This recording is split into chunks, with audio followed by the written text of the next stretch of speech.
मेरे दिल में है काबा और आंखों में मदीना। ये युवा नेता तो आपको याद ही होगी पश्चिम बंगाल की। जी हाँ, हम बात कर रहे हैं सयानी घोष की।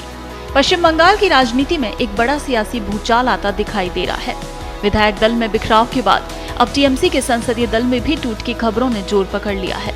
टीएमसी के 20 सांसदों ने लोकसभा स्पीकर ओम बिरला को पत्र लिखकर संसद में अलग व्यवस्था देने की मांग की है और इस पत्र पर जादवपुर से सांसद और टीएमसी के चर्चित युवा नेता सयानी घोष के भी हस्ताक्षर बताए जा रहे हैं। इसे ममता बनर्जी और अभिषेक बनर्जी के लिए बड़ा झटका माना जा रहा है। सूत्रों के मुताबिक बागी सांसदों ने लोकसभा स्पीकर से संसदीय दल के भीतर अलग व्यवस्था और नेतृत्व परिवर्तन की मांग की है। पत्र में अभिषेक बनर्जी की जगह काकोली घोष दस्तीदार को टीएमसी संसदीय दल का नेता बनाने का सुझाव दिया गया है और ये घटनाक्रम ऐसे समय सामने आया है जब पार्टी पहले से ही अंदरूनी असंतोष और नेतृत्व को लेकर सवालों का सामना कर रही है।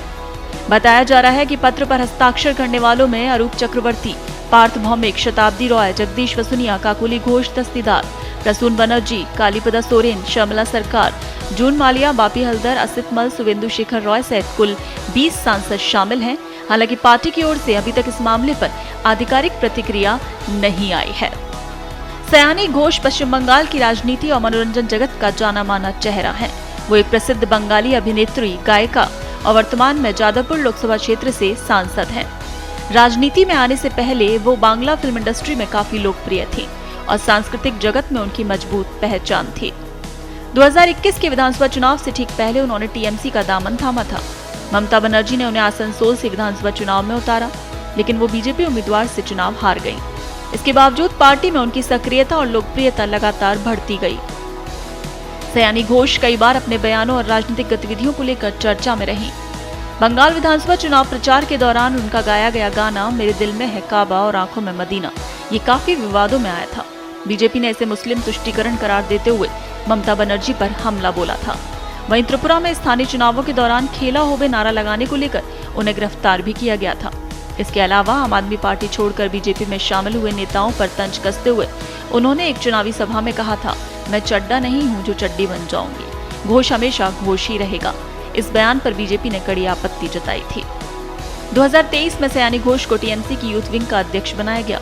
इसी दौरान पश्चिम बंगाल के कथित भर्ती घोटाले की जांच कर रही ईडी ने उनसे करीब 10 घंटे तक पूछताछ की थी, जिसके बाद वो फिर सुर्खियों में आ गई और 2024 के लोकसभा चुनाव में उन्होंने जादवपुर सीट से जीत हासिल की और संसद पहुंची।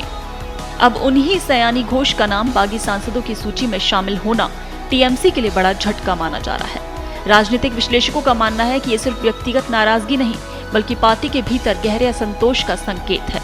यदि बागी सांसदों की संख्या और बढ़ती है तो इसका असर बंगाल की राजनीति के साथ साथ राष्ट्रीय राजनीति में भी देखने को मिल सकता है। फिलहाल सबकी नजरें ममता बनर्जी और अभिषेक बनर्जी की अगली रणनीति पर टिकी है।